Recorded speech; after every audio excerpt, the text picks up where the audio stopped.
राधे राधे मित्रों। तो आप सभी का स्वागत है भक्ति ज्ञान में। और आज हम बात करेंगे प्रदोष व्रत के बारे में। प्रदोष व्रत जो कि है 4 जून 2024 को और दिन है मंगलवार।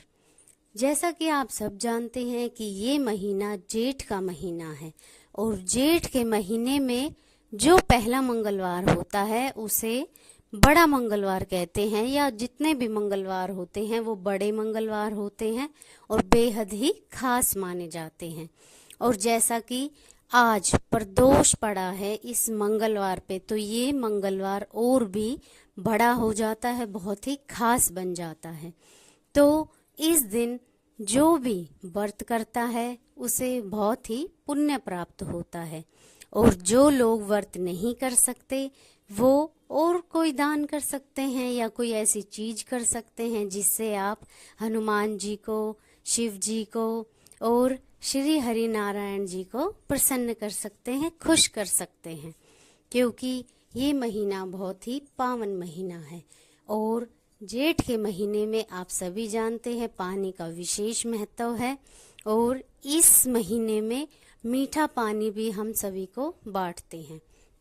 तो आप भी ये सब कर सकते हैं और लाभ उठा सकते हैं। जैसा कि आज बड़ा मंगलवार है तो आप किसी बड़े इंसानों का भंडारा नहीं कर सकते, तो आप छोटे छोटे जानवर जो होते हैं या जैसे चींटियां या पक्षी, उनका भंडारा आप कर सकते हैं। जैसे पक्षियों को आप कुछ ना कुछ खाने को दे दें या चींटियों को आप कुछ ना कुछ डालें, किसी भी भूखे जानवर को आप कुछ खिला सकते हैं।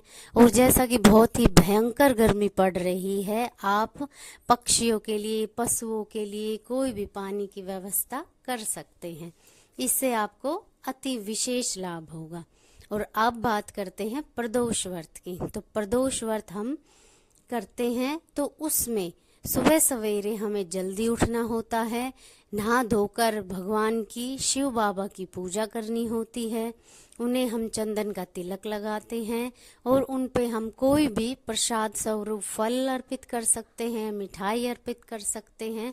उनको हर एक चीज हम चढ़ा सकते हैं। ऐसा कोई मना ही नहीं है कि इनको ये नहीं चढ़ाया जाता या ये फूल नहीं चढ़ाए जाते, या ऐसा कुछ नहीं है।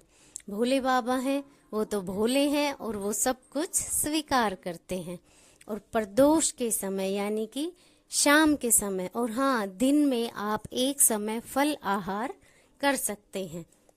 और प्रदोष के समय, संध्या के समय आप भोले बाबा की जब पूजा करते हैं, अपना व्रत खोलते हैं, तो आप उनको कोई भी मीठी चीज अर्पित कर सकते हैं, जैसे खीर, हलवा, चूरमा।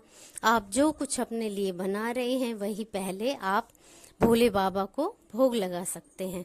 और इसमें नमक खाना निषेध है, इसलिए आप नमक का कोई सामान नहीं बना सकते और ना भोले बाबा को चढ़ा सकते। आपको इस व्रत में मीठा ही खाना होता है। तो जैसा कि आज मंगलवार है तो आज आप हनुमान जी की भी अच्छे से पूजा कर सकते हैं। और पहले जब भी आप हनुमान जी की पूजा करें तो जय श्री राम अवश्य बोलिए, थोड़ी देर उनका स्मरण करिए और फिर जो आप करना चाहते हैं वो आप कर सकते हैं, क्योंकि आप सभी जानते हैं बजरंगबली श्री राम के भक्त हैं और आप उनसे पहले अगर श्री राम जी का नाम लेंगे तो वो जल्द ही प्रसन्न होंगे। और जो भी प्रदोष व्रत खोलता है शाम के समय, उसे प्रदोष व्रत की कथा सुननी होती है। जैसे कि ये मंगलवार को है तो इसे मंगल प्रदोष या भूम प्रदोष व्रत भी कहते हैं। तो आपको इसमें भूम प्रदोष व्रत कथा सुननी होती है। तो चलिए हम आपको सुनाते हैं भूम प्रदोष व्रत कथा। एक बार की बात है, एक बुढ़िया माई होती है, उसके एक पुत्र होता है और वो हमेशा प्रदोष व्रत करती है और भोले बाबा पर उसको अटूट विश्वास है। एक दिन उनके घर एक ब्राह्मण पधारे, मांगने वाले जो ब्राह्मण होते हैं वो पधारे। उन्होंने कहा, उनकी कुटिया के सामने आकर बोला कि कोई है मुझे भोजन दे, तो कोई है तो मुझे भोजन कराए कृपा। तो वो बुढ़िया माई बाहर आ जाती है और बोलती है कि हाँ ब्राह्मण जी, मैं आपको देती हूँ भोजन। तो उन्होंने कहा कि नहीं, मुझे अपना ऐसा भोजन नहीं चाहिए, मुझे अपना भोजन स्वयं पकाना है। तो थोड़ी सी लकड़ी और दे दो और मुझे आंच जलाने के लिए माचिस दे दो और अपने बेटे को बुला दो। आज तो मैं तेरे बेटे की पीठ पर ही आग जलाकर भोजन पकाऊंगा। तो बुढ़िया अपन मजबूर होकर उनकी बात नहीं काटना चाहती थी, इसलिए उन्होंने मजबूर होकर हताश मन से अपने बेटे को बुला दिया।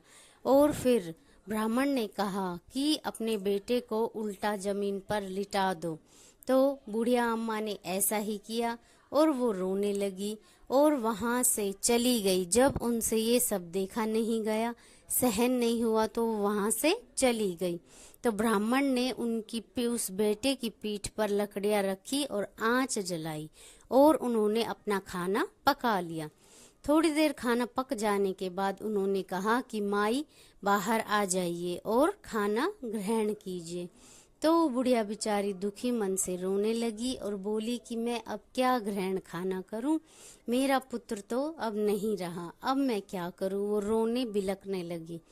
तो उन्होंने कहा ब्राह्मण ने कि एक बार अपने बेटे को आवाज दो माई, वो भी खाना ग्रहण करेगा। तो वो बोलती है कि अब वो कहाँ से आएगा, मैं उसको कैसे आवाज दूं। तो बोलते हैं कि एक बार आप आवाज तो दीजिए।